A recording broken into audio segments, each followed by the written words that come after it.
نحمده ونصلي على رسوله الكريم. أعوذ بالله من الشيطان الرجيم. بسم الله الرحمن الرحيم. اللهم صل على محمد وعلى آل محمد كما صليت على إبراهيم وعلى آل إبراهيم إنك حميد مجيد. اللهم بارك على محمد وعلى آل محمد كما باركت على إبراهيم وعلى آل إبراهيم إنك حميد مجيد. حضرات محترم سامعین گرامی، اس سے پہلے تقریباً 5 ویڈیوز میں تیمم کے ضروری اہم مسائل بیان ہو چکے ہیں، جو کہ یوٹیوب پر بھی موجود ہیں، فیس بک پر بھی موجود ہیں. اب تیمم کے ہی حوالے سے جو کہ تیمم کا طریقہ حضور صلی اللہ تعالی علیہ وسلم نے خود بیان کر دیا اور بیان کر کے بتا دیا. بخاری اور مسلم شریف کی حدیث مبارکہ ہے. حضرت عمار رضی اللہ تعالیٰ عنہ سے مروی یہ حدیث مبارکہ عن عمار رضی اللہ تعالیٰ عنہ قال جاء رجل الى عمر بن الخطاب رضی اللہ تعالیٰ عنہ.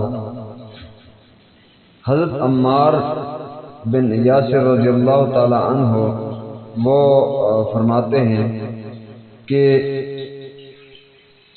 عمر بن خطاب رضی اللہ تعالیٰ عنہ کے پاس ایک شخص آیا. فقال، اس شخص نے یہ عرض کی، انی اجنبت، کہ بے شک میں حالت جنابت میں ہو گیا ہوں، مجھے غسل کی ضرورت پڑ گئی ہے. فلم اصب الماء، میں پانی نہیں پاتا تو کیا کروں؟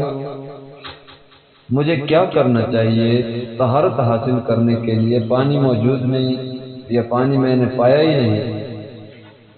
فقال عمار، تو عمار رضی اللہ تعالیٰ عنہ فرماتے ہیں، نے فرمایا لعمر، عمر رضی اللہ تعالیٰ عنہ سے، اما تذکروا، کیا آپ کو یاد ہے، انا کننا فی سفر، کہ بے شک ہم ایک سفر پر تھے، انا میں بھی اور وانتا اور آپ بھی، ہم دونوں ایک سفر پر تھے، جا رہے تھے.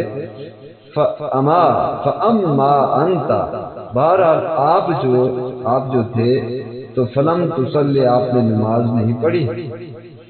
تو نماز نہ پڑھنے کی جو واضح اور اسی طرح مشہور قول ہے وہ یہ کہ اس لیے کہ پانی مل جانے کی توقع تھی، اس لیے نماز نہیں پڑھی کہ پانی مل جائے گا تو تیمم کرنا مناسب نہیں سمجھا. وَأَمَّا أَنَا، اور بہرحال میں نے کیا کیا کہ میں نے یہ کیا، فَتَمَعَّقْتُ، میں مٹی میں لوٹ پوٹ ہو گیا، پورے جسم کو جو وہ لوٹ پوٹ ہونے کے ساتھ مٹی اور گرد و غبار لگا لی، مل لی. فصلیت، تو پھر میں نے نماز پڑھ لی. فذکرت، میں نے تذکرہ کیا، ذالک، اس بات کا، اس طریقے کا، للنبی صلی اللہ علیہ وسلم، نبی صلی اللہ علیہ وسلم کے سامنے. فقال، تو حضور صلی اللہ علیہ وسلم نے ارشاد فرمایا، انما یکفیک ھذا، کہ آپ کے لیے یہ طریقہ کافی تھا، یہ طریقہ کر لیتے تو آپ کے لیے کافی تھا.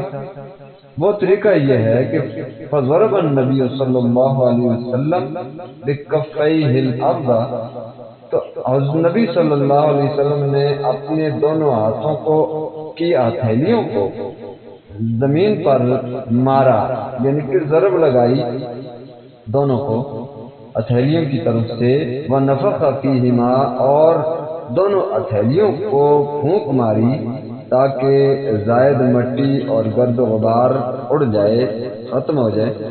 ثم مسح بہما، پھر دونوں ہتھیلیوں کو ملا، وجہہ ہوا، اپنے چہرے پر بھی، وکفیہ، اور اپنے دونوں ہاتھوں پر بھی ملا. رواہ البخاری و مسلم النحو، امام بخاری رحمہ اللہ نے صحیح سند کے ساتھ اس روایت کو، اس حدیث کو بیان فرما دیا. اور مسلم شریف میں بھی امام مسلم رحمہ اللہ تعالی نے بھی اسی طرح سے اس روایت کو بیان فرمایا. تو اس حدیث مبارکہ میں گویا کہ حضرت عمار بن یاسر رضی اللہ تعالیٰ عنہ کو طریقہ معلوم اس وقت نہیں تھا، تو لوٹ پوٹ ہوئے تو فرمایا حضور صلی اللہ علیہ وسلم نے آپ کے لیے یہ طریقہ کافی تھا جو کر کے بتا دیا۔ تو گویا کہ یہ طریقہ تیمم کا اس حدیث مبارکہ میں بیان فرما دیا۔ تو تیمم کے طریقے پر یہ دلیل ہے۔ اللہ تعالیٰ ہم سب کو عمل کرنے کی توفیق عطا فرمائے۔ جزاکم اللہ۔ السلام علیکم ورحمۃ اللہ وبرکاتہ ومغفرتہ وطیبتہ۔